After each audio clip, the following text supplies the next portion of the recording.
Everyone. Welcome to episode 20 of Better Humans at Work. That might not be right. We might have to edit that out. I think we have more episodes than just 20, but I am so thrilled with whatever episode number it is to be joined here today with Terry Roberts, who is the Chief Inclusion and Diversity Officer at AEO, American Eagle Outfitters in Erie, and he's also their Vice President of Employment Law. Thank you so much, Terry, for joining us today.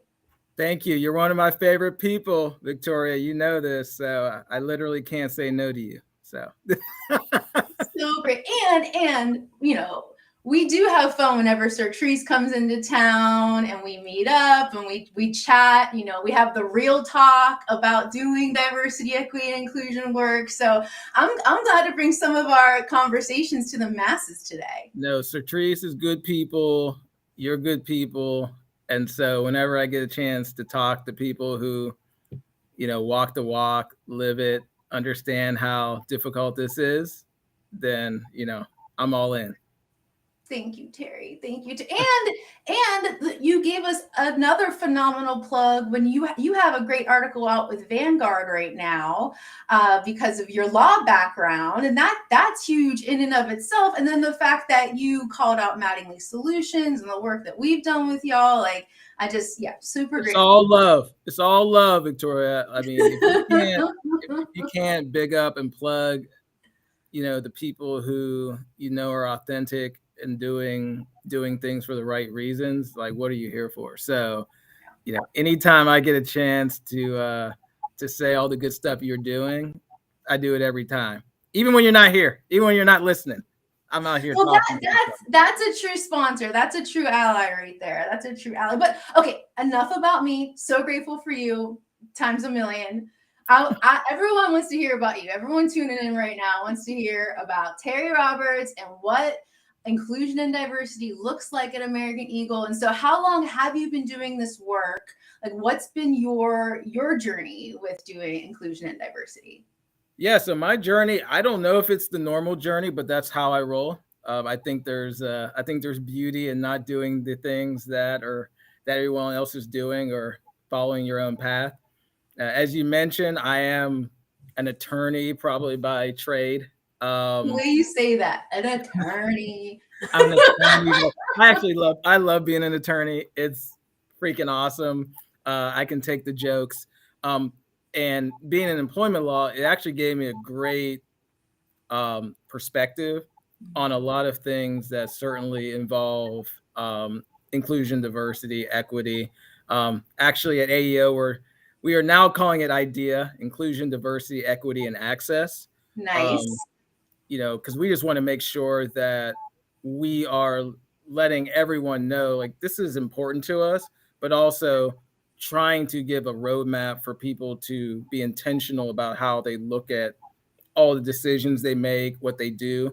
It's sometimes it's hard. Like, you got so much going on that even just having that reminder of, okay, here are the things we're trying to impact. So let's make sure we're looking through those lenses, right? So when we're looking through something, yeah, you know what? I believe most of us or all of us we want to make things more equitable, or I call fair. But it's really cool if you have something laid out and saying, you know what, that's what we are about. So when we're looking at a policy or we're taking an action, you have that anchor to be like, you know what, we are about idea. So is what we're doing creating a more inclusive environment? Is what we are doing promoting diversity? Is what we are doing equitable? And in what we're doing, are we providing access, right? So I think those are the type of things that we're trying to do. So going back, so I've been at AEO for a little over 6 years now.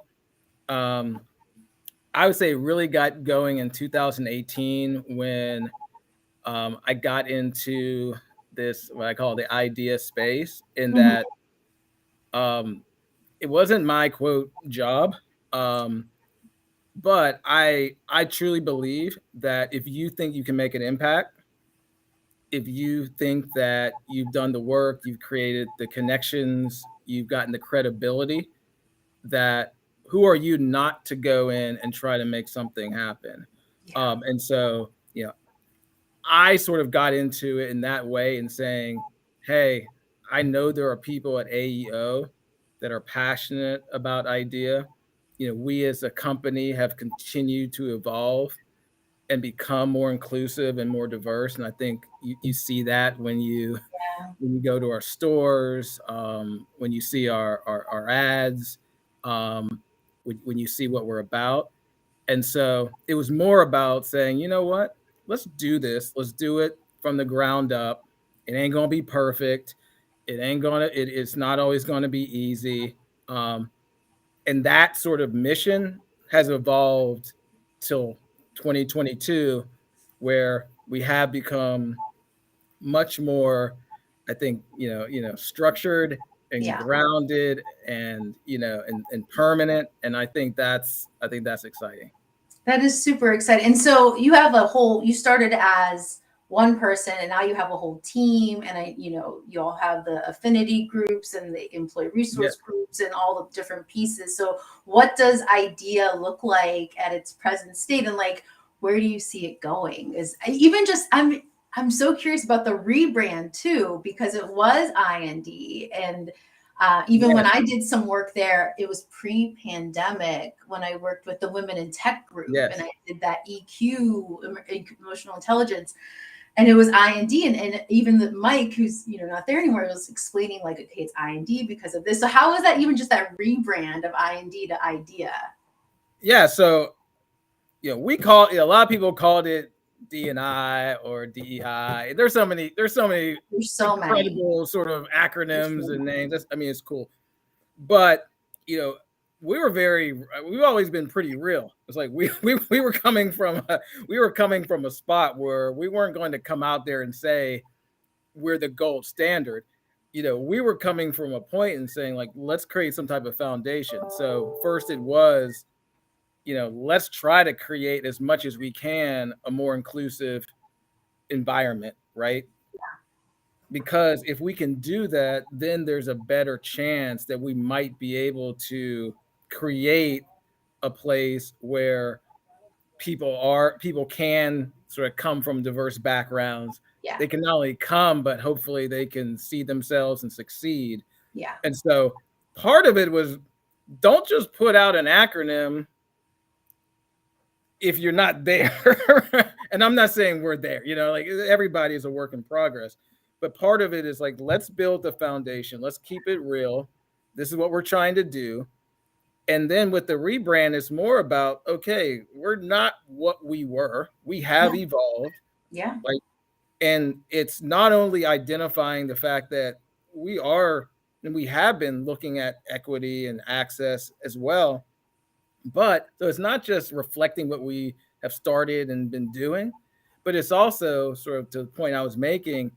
Now there's something to say, like, no, really, like it's important that we look through these lenses when we're taking actions in the future. And so I think part of it is like when you have something on paper, Yeah. it's sometimes I'm old school. I'm old school, and as a lawyer, we do like to have things on paper. Big on sustainability, but lawyers do love paper. Um, and when you have it on paper, it just becomes just more real. Yeah. And I think that's an important thing for us. Yeah. And I love what you said about just keeping it real and having the words and having the focus, by starting with inclusion, by starting with diversity and starting to see inclusion with that diversity lens, right? Because, Right. the way I've always talked about diversity they're the behavior or inclusion are the behaviors that make others feel valued, respected, seen, and heard. And so we start figuring out what those behaviors are and how they might differ by various identity groups, then you can start doing the equity work. I'd start closing those gaps. Then you can start understanding because you're getting voices to come to the Yeah. table that weren't there before of what are some access issues, what things are not accessible right now, and how can we start removing those barriers. We don't know a lot more than we do know. Yeah. That's sort of one of my main things is that too often people want to act like they know what they're talking about. right? I mean, even the smartest and most knowledgeable people, you will never know even probably 1% of what's out there in the world. And so a big part of this is that it's a constant process of learning because we all know, like, I'm still trying to learn myself. I mean, you know what I mean? Like, we're still trying to learn who we are. And I've Yeah. been living in this body for over 40 years, right? Um, and so the fact that I necessarily know the experiences of somebody else, that I necessarily know what they're going through or what's best for them, like that is hubris. That's foolhardy. And so, part of it is just like you said, just understanding like I'm sorry, but we're learning. Yeah. We're learning. We're trying to understand. And I think that's where listening, getting the information. But then being willing to sort of admit and say, like, we're still learning, we're still Yeah. working, we're gonna make some mistakes. Yeah. And have that grace with people. I use that word a lot. Have grace with Yeah. people. Because if you've got it figured out, you are probably either delusional or you are special beyond belief. Because I would say most of us don't. Yeah. Well, so two things about that. The first is, I always say when it comes to DEI work, especially the inclusion part, like what and people are always like, what can I do? What can I say? And they don't like the answer because it's always, well, what will make someone else feel valued, respected, seen, and heard? And there's no playbook for that because what makes Terry feel that way is different than me, is different than whoever else watching out there, right? And so you have to get that voice and understand and have that conversation before you can then even start to do the right thing, right? And so I always say the goal of DEI work and inclusion work specifically isn't to get it right every time. Everyone's terrified of getting it wrong, or as you're saying, oh, you got it wrong and you got it wrong because I know all the things and you all got it wrong. Right? I mean, I don't want to throw shots at people on LinkedIn and other, but there's a lot Yeah. of people who are experts, and I'm like, man, Yeah. I just want to be you when I grow up because it's not that easy, and it's one of the things where I think all of us, certainly practitioners in this space, but also anyone's watching. I mean, you've got to understand that this isn't sort of paint by numbers. Yeah. And a lot of times it will create frustration and more work and other things because it isn't it isn't just a simple this is how you do it or this is going to always work. I mean, if you've anyone who's a manager, certainly anyone who's a leader and is doing it halfway decent, understand that every single human being, it's what makes us special, but every single human being is different. Yeah. And what the sort of the history and background they bring to the table. When we interact with people at the workplace, we ain't getting them as young. We're not getting them as newborns. Yeah. Yeah. I mean, folks are coming to us with history, good and bad, all in between. Like they've got dreams, they've got pain, they've got happiness, they've got sadness, they've got children, they don't have children, they've got like everyone is different. And Yeah. so I think one of the things that is frustrating but also hopefully can be invigorating is that like sometimes a playbook is a little too constraining. Yeah. Okay, this isn't, I'm a football guy, this isn't like, oh, when there's a blitz, just immediately do a slant pattern. Like that's not what this is. It's knowing that I've met you, Victoria, we've broken bread together, we've had some good beer together, but now I know sort of what makes you tick, Yeah. and I can speak to what might make you feel more included in a situation, make you feel more valued. Now, that's hard to scale, and that's why the work of DEI professionals is so difficult. Just one of the reasons, Yeah. but it has to start with the individual. I think that's what we can't ever miss, is that it has to start with the individual. Well, and I think that's in where the scalability lies, right? If we can help people, and I guess DEI practitioners and DEI leaders, right? If we can help people better have those conversations and help people understand that the goal of this work isn't to get it right, but it's to hear and admit when you get it wrong and work on getting it better next time. Like, that's the goal. How do we create the space to say, oh, like, I know you didn't mean it that way, but it came off like this, and can you try not to say it like that in the future? And like, oh yeah, I didn't know, thank you for, and like, we just move on, versus I can't get it right and I don't want to be canceled, I'm not going to say anything, or I'm going to get called, if we do bias training, I'm going to be called racist, I'm going to be called sexist, I'm going to be called, homophobic, right? And so there's all this fear. But if we can just get over that and really focus on what can we do to create the space to not have it be terrifying to get it wrong, so we can move beyond it, I think that's the goal. I agree. I mean, it's difficult these days, and I say this, and I'm someone who, obviously, I call it the idea space, but I also say, when you think about the legal space, one thing I do know about is risk and and sort of scary things. And I've actually started to tell people, you should be scared. But let me tell you, let me tell you something. You're making my job harder, Terry. No. But let me get this. Let me say this. You think about investing, okay?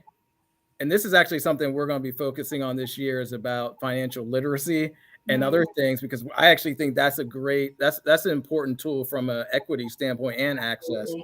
Absolutely. But one thing I tell my kids, I say, you should be a little scared that you might lose money, that you might do this, but what's even scarier is that if you don't invest, right? And so, I can put You turned it around. I could put $100 under my mattress, and you know what? Assuming I keep it in a good spot, I'll have $100 in 20 years. I won't have lost anything. But you know what? I actually would. I would have lost a ton because I didn't invest. I didn't invest it. It couldn't grow. You know what? I might have ups and downs. Just like a market, you're going to go up, you're going to go down, you're going to go up, you're going to go down. But at the end of the day, when you look 20 years in the future, that $100 is now $200,000, right? And I think that same idea has to come in this space. It's not that it's not scary. Yeah, it's scary. It's not that things can't go wrong and things can't go sideways. What it is though, it's actually a bigger issue. It's scarier, and it's more harmful not to do anything at all, right? And so I'll tell you, you're going to have bad days. I'll tell you, you're going to go up and down. I tell you, there's going to be these things going on. But the benefit of taking that leap, going into areas which are a little scary and which may knock you down a little bit, I think that's a much a more fruitful thing. And so I think, from your standpoint, it is about getting people to understand that you got to go to those places, but it's because it's an investment, not only in that individual, but also yourself, right? It's an investment in all things. And at the end of the day, you're going to be better for it. Yeah. Well, and it also goes back to what you were saying before about no one really knows, right? And so I think it's coupling the two, knowing that we can't be idle, we can't do nothing, because the risk of that is greater than potentially uncovering some things we don't want to uncover, right? And also, we need to experiment. We need to use even just the basic scientific method or A/B testing. It doesn't have to be complicated, but you make a hypothesis, you put it out there, you test it, and you use that data to better inform these decisions. And I'm sure you've used data to see, okay, we are ready to move into equity. We are ready to move into accessibility. And so that's a plug. That's my subtle plug. That's no longer subtle. For the book, we have a forthcoming book, Inclusalytics, all about how DEI leaders use data to drive their work. And we interviewed Terry for the book to learn about how he measures inclusion and diversity, and now hearing about ways of measuring equity and accessibility. That's another conversation I'd love to have with you. Yeah, that's a whole nother, like tune back in on that one. Yeah, that's like a triple click. So we'll go there another time. But I'm curious, like, when it comes to like using data to, experiment or see what's working or see what's not working, like where have been some areas of success for that and the work that you do at American Eagle?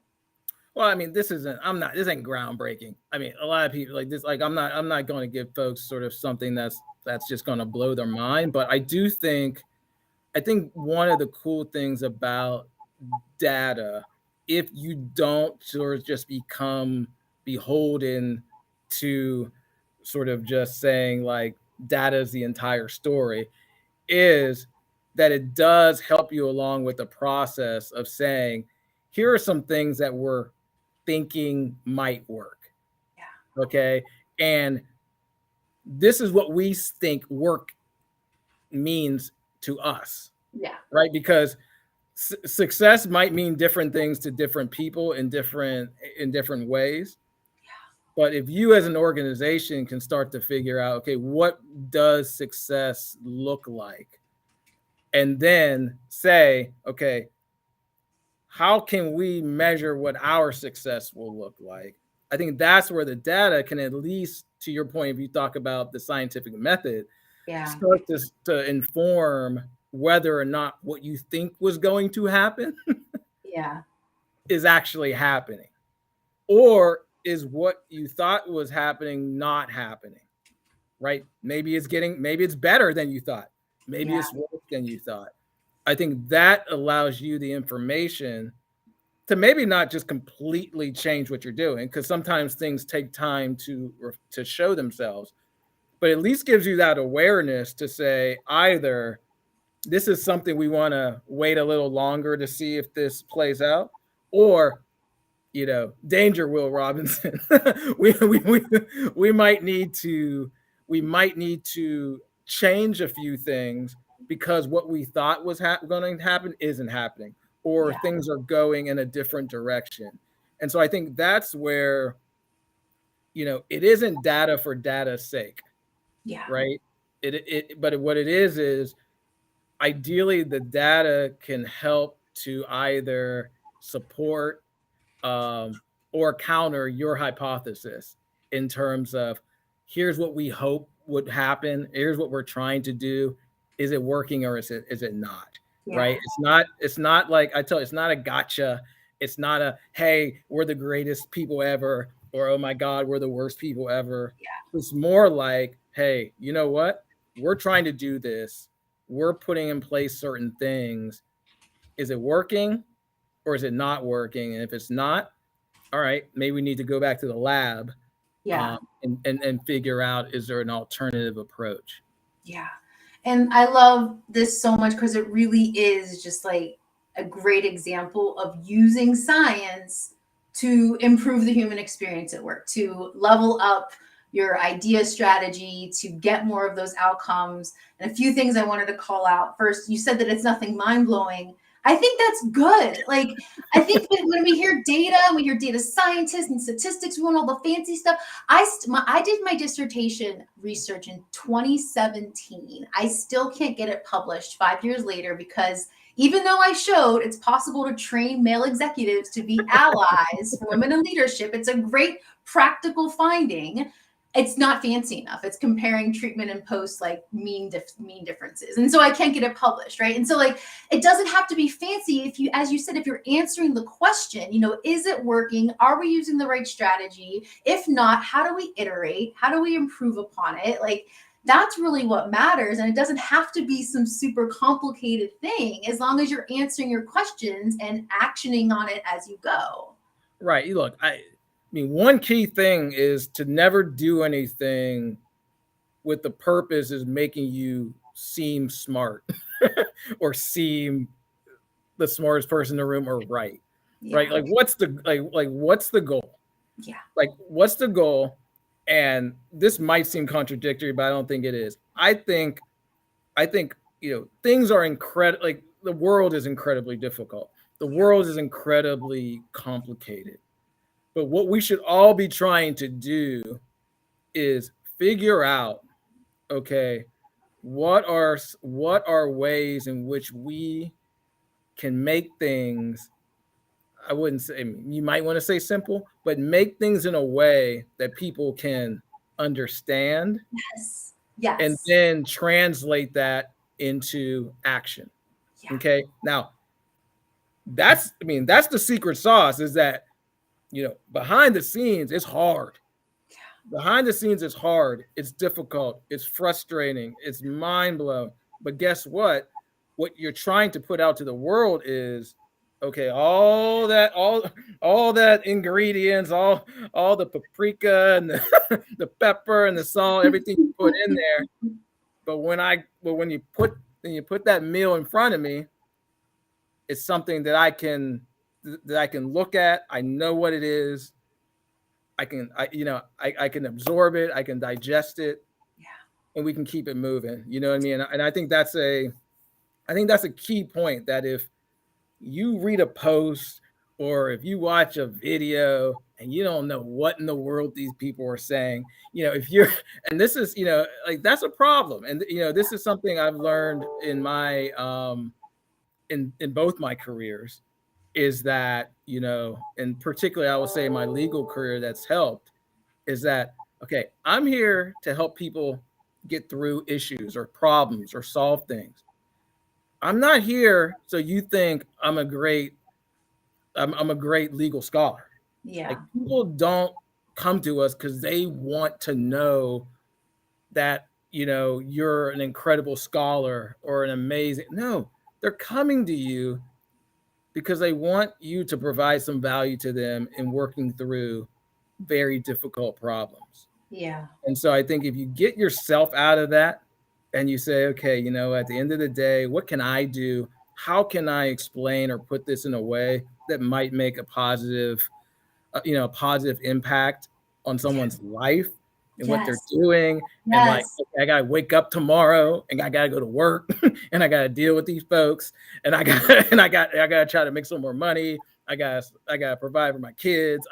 Like, that's what people care about. I mean, we can have all the sort of jargon and make us feel special and put stuff on our names and our bios, but at the end of the day, like, are we giving people things that aren't, like you said, sexy? They might not be impressive to folks who just want to talk about credentials, but Yeah. they're actually helping people. Yes, yes. And you couldn't have segued any better into our final question. And so this series is called Better Humans at Work. Everything I do as an IO psychologist is to try to improve the human experience at work, and specific to, whether you call it I&D, idea, DEI, D&I, when it comes to this line of work, Terry, like, how do you think, or like, what are some ways that we could be using DEI to improve that human experience at work? Just what you were talking about before with just making people's lives better.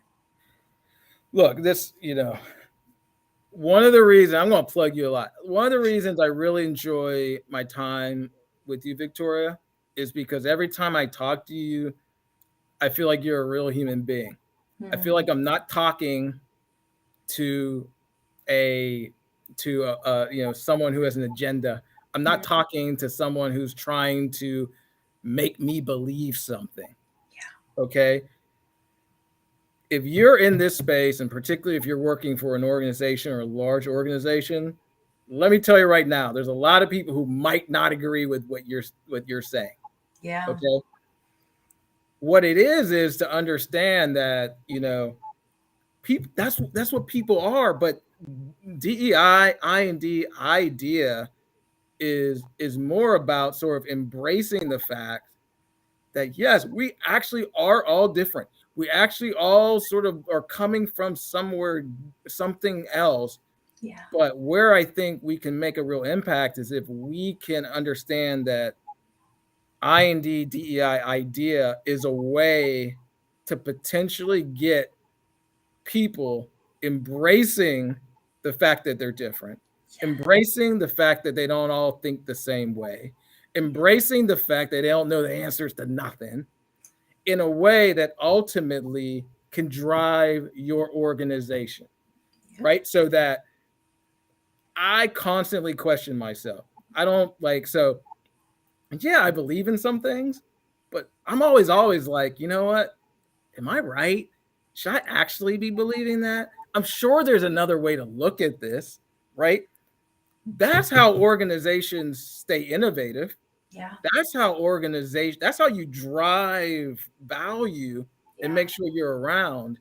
And so I think that's where us as practitioners, if we take it, we actually have an incredible role in driving organizations and people if we get out of the way of saying this is what this means, this Mm, is how it must be, because that doesn't work anywhere, right? Like your genius or your value will be able to show people that don't agree on much that actually, by not agreeing on much, they got a whole hell of a lot in common. And if yeah. they work together,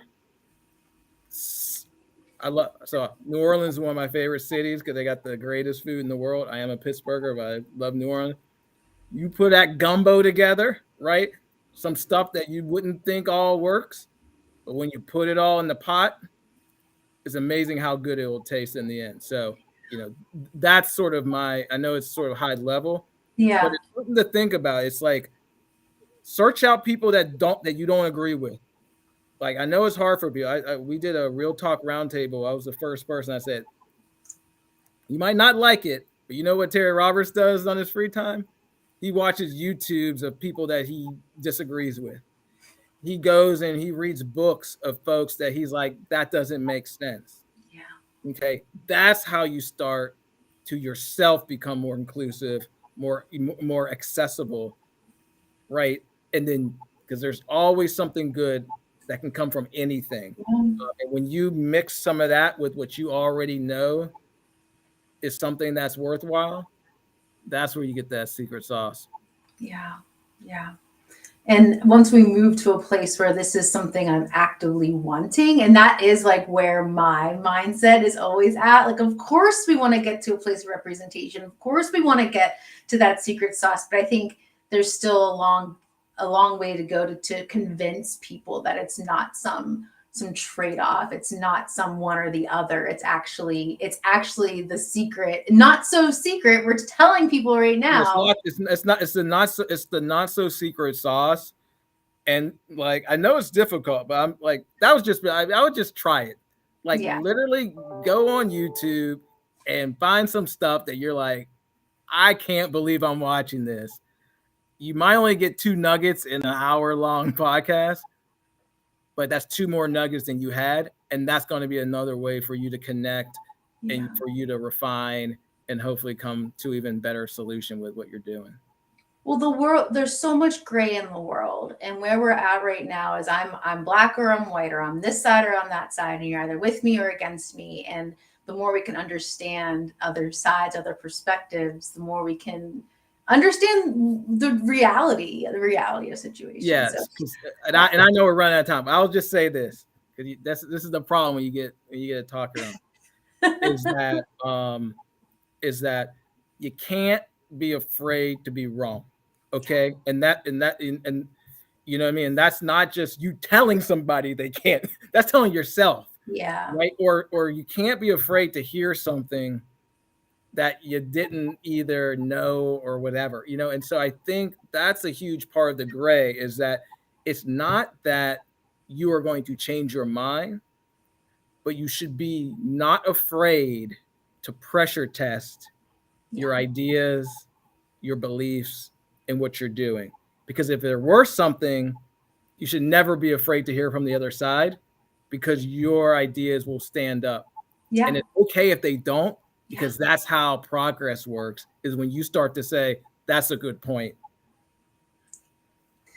I feel like we should just like mic drop and just like that was wonderful. Terry, thank you so much for just sharing your perspective and experience with our audience. I know people want to hear from those on the front lines doing this work, and I know that you just have done some amazing things and continue to. I'm excited to continue following on your idea journey, and just thank you for all you do to help us be better humans at work.